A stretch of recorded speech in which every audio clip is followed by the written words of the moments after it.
Hello guys and welcome back to ATG TV. So yes, this is a record. My very first cooking video. And you may be wondering, should I trust cooking recipes from a 10-year-old? The answer is yes. Once you see how I cook it, you'll understand that this is more or less Gordon Ramsay type. I'm exaggerating, but for a 10-year-old it would be. So, as you know, tomorrow is Thanksgiving. So you are going to need to start making your food if you're hosting, which I am for 36 people. So, I'm making one of the biggest parts of Thanksgiving, cranberry sauce. Da-da-da-da-da. So, let's start with our quick, simple, and most fun, and most importantly, delicious cranberry sauce. Up now. Oh yeah, and just a warning, my mom's gonna be in this for moms these days. They want safety, so she's gonna be around there for that. Not too happy about, but oh well.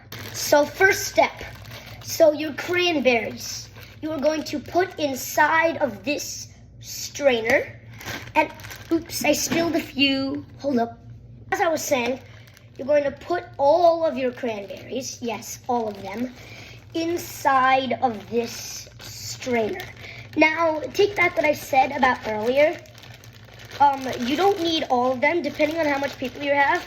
If you're only having, like, I'd say, say for example, if you're eating Thanksgiving with your roommate's family, depending on how big it is, you probably only need half of this, depending on how much people like to eat. So here you have all of this, and now you're going to fill this up with sink water. What you wanted to do there is you kind of wanted to wash them, and then you wanted to mix it around like that, and then look for any rotten ones, but they're all nice. Look at this big cranberry. And now you want to pour them all in this pot. Oh no, actually it says not. Starting now. Actually, hold up, you don't pour them in the pot.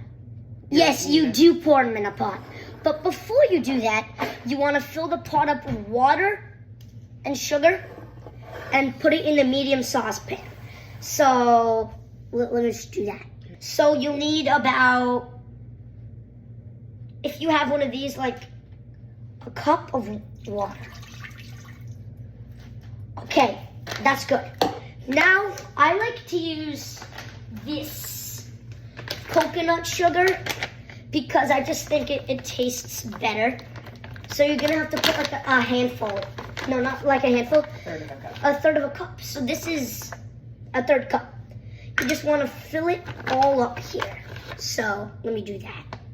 Right. So we have our sugar. It doesn't have to be coconut sugar. It can be any type of sugar. So you want to put a third cup of sugar in a cup of water. If you dump the water in, now you're going to put the sugar. You can see how the texture has already started to be. So now you're going to be mixing it. And then boiling it. Right. So first we're going to get a spoon and we are going to mix it all up until it starts to until it's mixed around enough. So you want to make it become the color of mud-ish. Once I'm done mixing it, I'll show you the ideal color. But you need to make it be a brownish color. This is good. Hold on. This is what you're gonna want it to be, kind of like hot chocolate-ish. And it's good because the sugar's staying, which is good. So now I'm gonna put this in a medium saucepan over boil. So you're gonna need to put this to a boil. I don't know how to put the boil setting on, I need to work on that. So here's one of those times you're gonna have to see my mom. Oh, it's not a boil setting. And FYI, my mom did it off camera or something. But yeah, so you just need to put it to medium heat. So medium heat, and then you're gonna let that sit for a while. While we let that sit, in the meantime, you're gonna need to cut up some ginger and orange for your secret ingredient. Don't tell anybody. I'm only telling you because I'm good, I'm kind. That's why I'm telling you. But don't tell anybody else. So, I'm gonna do that. While that's sitting, you're going to grate your ginger right here. So the tip is, if you're a kid watching this, grown-ups can do it their own way. But the safest way is you hold it here, and you're gonna kind of rub it until it gets smaller and smaller. And the smaller it gets, the more careful you need to be. But you just kind of want to rub it. Like, see, it's already getting small. But you just do that same motion over and over again until it kind of disappears. So you don't want to watch me grating ginger, so pause the video. Just a little tip of advice, if that isn't boiling, if it's boiling a little bit slower and you have something to do, just turn it to high heat. So now I want to continue grating it. You see it's already getting a little bit smaller. So about once the pot is set, you're gonna let it sit for about 5 minutes, and then that's when you're gonna put your cranberries in. So let me do that. Gosh, this phone almost fell. Okay. Just dump the entire thing in. Oops. Be sure not to let it splatter on you, is what I was going to say. Holy cow. Holy splatter. That is so satisfying. Okay, we don't need this now. So, turn it down to simmer so it doesn't pop. There we go. To a simmer. So now this is easy going, easy. Take a wooden spoon.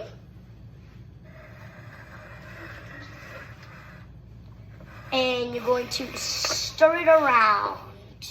So now, while this is a multi-person part, so while you are mixing the cranberries around, somebody's also going to need to put the grated ginger in with the cranberries. So I don't think you need to do it until it gets small, until it completely disappears. You just need to do it until it gets too small for your hands. So you're gonna need to stir the cranberries in and then put the grated ginger in the cranberries at the same time. When you're done grating the ginger, it should look like this. So not too big, not too small. And now you have so much fresh ginger in here, it's very delicious. So now you stir it up a little bit more, and then once the ginger's all stirred up, then you're going to grate some orange like that, and you're going to put that in. So the technique for grating the orange, because you see it's the skin, you don't take the skin off. Instead of doing it with the ginger and going like that, you just want to go kind of hard. You just like that. Don't go multiple directions. Go in one direction. Very hard, over and over again. And you know it's nice and grated when you start to feel a scratching motion. So you want to do that until it's kind of like bald, like you see here. It's getting light orange. That's what you want for the entire thing. So eventually, when you grate it a lot, there's going to be this part of the orange that's completely white, and that's what you want for the entire thing. So let me just do it on the other sides. It's starting to smell amazing with the ginger. And eventually, when you get to the point of like this, take it off. That was so satisfying. Once you start to grate it a little, you'll see, when you look down, that it's kind of all stopped. You want to stop grating, and you want to stir it up a little bit more so that all of the orange zest, it gets back in. It's not all in the top, which you don't want that. So you want to, do you see all the smoke? And I'm so cold right now, so this feels so good. Wow, it smells amazing. Now that you're done stirring that, start grating it again once you see that the zest isn't stuck at the top. And this is how you want the perfect color to be. So keep on doing that until you see it in the entire thing. Mind, this is a little bit overdone. You don't want to get to that. You want to get to this. Very, very yellow, not white. Because if it's white, it'll be bitter. You don't want that. You see all of that orange in there?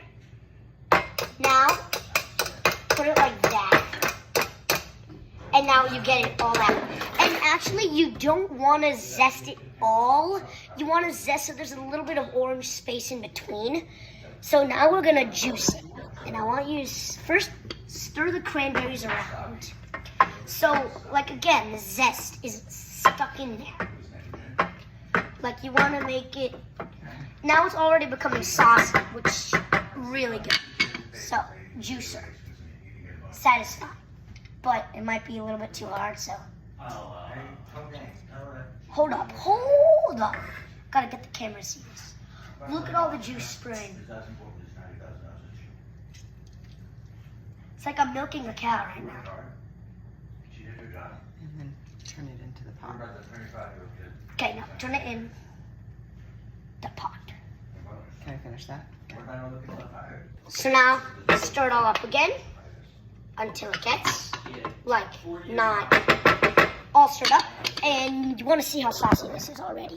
That sounds very weird, but look at that. You see the steam rising up into the foam. Now's the easy part. Now once you've had that saucy mixture with all the ginger and orange, you want to cover this up with the lid, and it's already starting to steam until you hear pop. And then you want to turn it to high, right? Yeah. Medium. Turn it up to medium, let it pop. Up, see the finished product.